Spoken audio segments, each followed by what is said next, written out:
আসসালামু আলাইকুম ওরহমতুল্লাহি ওয়াবারাকাতুহ। 1 মিনিট মাদ্রাসা ইউটিউব চ্যানেলের সম্মানিত দিনী ভাই বোনেরা, আমি আশা করছি আল্লাহ তাআলার অশেষ রহমতে আপনারা ভালো আছেন, সুস্থ আছেন। আলহামদুলিল্লাহ। আজ আমি অত্যন্ত গুরুত্বপূর্ণ ফজিলতপূর্ণ একটি আমল নিয়ে হাজির হয়েছি। আজ আলোচনা করব, আল্লাহ রাব্বুল আলামিন নিজেই বলেছেন, সোমবারের দিনে ও রাতে কেউ যদি এই ছোট্ট দোয়াটি 3 বারও পাঠ করে, আল্লাহ তাআলা তাকে মৃত্যু পর্যন্ত কখনোই অভাব অনটনে ফেলবেন না, ঋণের মধ্যে ফেলবেন না, এবং ধন সম্পদ ইনশাআল্লাহ বৃদ্ধি পাবে। মনের মধ্যে শতভাগ বিশ্বাস নিয়ে আজ সোমবার দিন কিংবা রাত যখনই সময় পাবেন তখনই আমলটি করবেন। মনোযোগ দিয়ে ভিডিওটি সম্পূর্ণ দেখুন এই উদ্দেশ্যে বা নিয়তে। মহান আল্লাহ তাআলা তার ইবাদতের জন্য সৃষ্টি করেছেন মানুষকে। প্রকৃত মানুষ যে ইবাদত বন্দেগী করে তা পুঙ্খানুপুঙ্খভাবে লিখে রাখা হয়, এর জন্য নির্দিষ্ট ফেরেশতাও নিযুক্ত রয়েছে। কিয়ামতের দিন বান্দাকে সেগুলো দেখানো হবে এবং তার বিচার করা হবে, কিন্তু তারপরও বান্দার আমলগুলো দৈনিক, সাপ্তাহিক, বার্ষিক ভিত্তিতে আল্লাহর দরবারে উপস্থাপন করা হয়। বলতে গেলে মানুষের প্রাতিষ্ঠানিক হিসাবপত্রের নিয়ম মাফিক উপস্থাপন করা হয়। দৈনন্দিন আমল আল্লাহ তাআলার কাছে উপস্থাপনের ব্যাপারে হাদিসে বলা হয়েছে, দৈনন্দিন আমলের হিসাব 2 ভাগে পেশ করা হয়। দিনের আমল রাতের শুরুতে এবং রাতের আমল দিনের শুরুতে। আর সাপ্তাহিক আমল পেশ করা হয় এই সোমবার ও বৃহস্পতিবারে। হাদিসে এসেছে, এই দুদিন রাসূলুল্লাহ সাল্লাল্লাহু আলাইহি ওয়াসাল্লাম রোজা রাখতেন। আবু হুরায়রা রাদিয়াল্লাহু তাআলা আনহু বর্ণনা মতে আল্লাহ রাসূল সাল্লাল্লাহু আলাইহি ওয়াসাল্লাম বলেন, প্রতি সপ্তাহে সোমবার বৃহস্পতিবার আল্লাহ তাআলার কাছে বান্দার আমল পেশ করা হয়।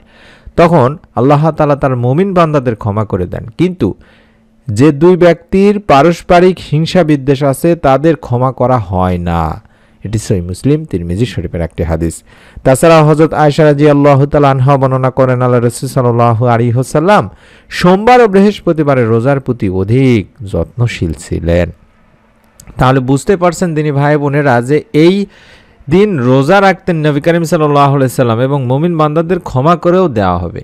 কিন্তু হাদিসের বর্ণনা মতে আমরা জানতে পারি, আল্লাহ রাসূল সাল্লাল্লাহু আলাইহি সাল্লাম বলেন, আল্লাহ তাআলা সোমবার বৃহস্পতিবার প্রত্যেক মুসলমানকে ক্ষমা করেন, কিন্তু পরস্পর সম্পর্ক ছিন্নকারীর ব্যাপারে আল্লাহ তাআলা বলেন, নিজেদের মধ্যে সমঝোতার আগ পর্যন্ত এদের বাদ দাও বা ছেড়ে দাও। ইবনে মাজাহ তারগিব শরীফের একটি হাদিস। তাহলে বুঝতে পারছেন দিনী ভাই বোনেরা যে যারা একে অন্যের প্রতি রাগান্বিত থাকে, সম্পর্ক ছিন্ন করে থাকে, তাদেরকে ওই রাতেও ক্ষমা করা হবে না।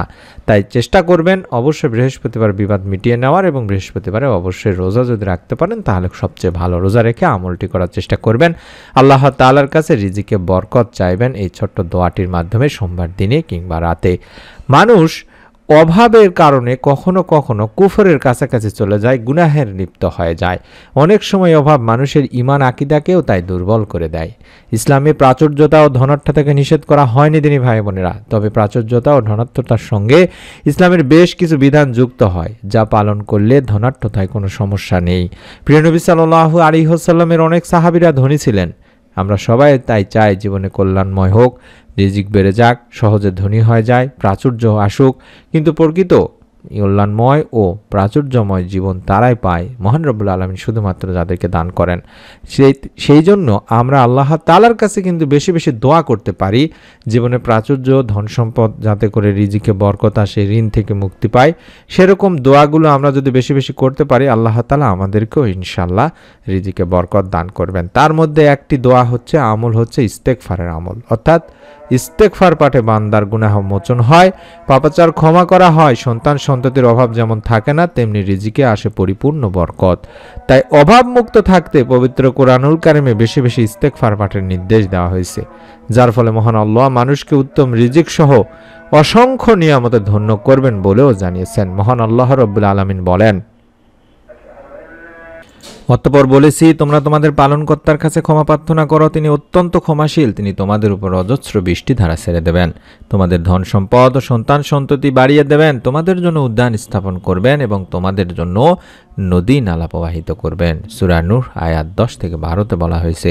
তাই আমরা বেশি বেশি করে আস্তাগফিরুল্লাহ আস্তাগফিরুল্লাহ আস্তাগফিরুল্লাহ এই ইস্তেগফারটি প্রতিদিন পড়ার চেষ্টা করব। বিশেষ করে আজকে সোমবারের দিনে কিংবা রাতে অন্তত 100 বার তো অবশ্যই পড়ব, এবং একটি দোয়া পাঠ করব অন্তত 3 বার। এই দোয়ার মাধ্যমে আল্লাহ তাআলা রিজিকে বরকত দিয়ে থাকেন। রিজিকের একচ্ছত্র মালিকই হলেন মহান আল্লাহ। সুতরাং আল্লাহ তাআলার কাছে আপনাকে রিজিকের এই প্রাচুর্যতা চেয়ে নিতে হবে।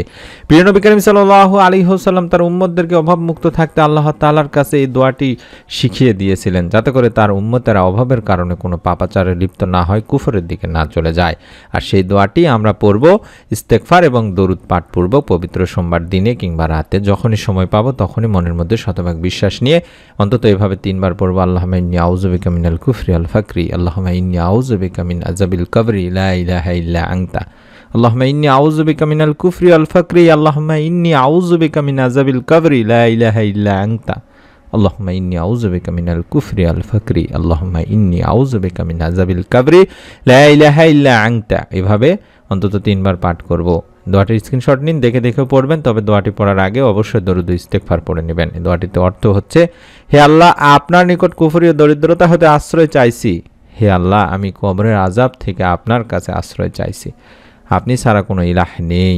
এভাবে অন্তত পড়ার পরে 3 বার পড়ার পরে আল্লাহ তাআলার কাছে 2 হাত তুলে দোয়া করবেন, আল্লাহ তাআলার কাছে রিজিকে বরকত চাইবেন। আল্লাহ রাব্বুল আলামিন ইনশাআল্লাহ আপনার দোয়াও কবুল করবেন। আপনার মনের মধ্যে শতভাগ বিশ্বাস নিয়ে আমলটি যদি করেন, আল্লাহ তাআলা আপনাকে নিরাশ করবেন না দিনী ভাই বোনেরা। তাই অনুরোধ করছি, অবশ্যই প্রত্যেকের ভিডিওটিতে একটি করে লাইক দিয়ে কমেন্ট সেকশনে অন্তত আমিন লেখার মাধ্যমে নিয়ত করে ফেলুন, অথবা মনে মনে নিয়ত করে ফেলুন। আপনার নিকট আত্মীয় স্বজনদেরকেও আমলটি শেয়ার করে দিন সাদগায়ে জারিয়ার সওয়াব পাওয়ার উদ্দেশ্যে। আপনাদের কাছে অনুরোধ করব, আমরা সর্বপ্রথম ভিডিওগুলো ইউটিউবে দিয়ে আসতেছি দীর্ঘ 7 বছরেরও বেশি সময় ধরে। তাই অনুরোধ করছি, নতুন আমলের ভিডিওগুলো তাই সবার আগে যদি পেতে চান, নতুন আমলের নতুন ভিডিওগুলো সবার আগে আপনার মোবাইলে বা কম্পিউটারে বা টেলিভিশনে পেতে চান, তাহলে অবশ্যই চ্যানেলটি সাবস্ক্রাইব করুন, বেল বাটনটি অন করে রাখুন। সকলে ভালো থাকুন, সুস্থ থাকুন। আসসালামু আলাইকুম ওয়া রাহমাতুল্লাহি ওয়া বারাকাতুহু।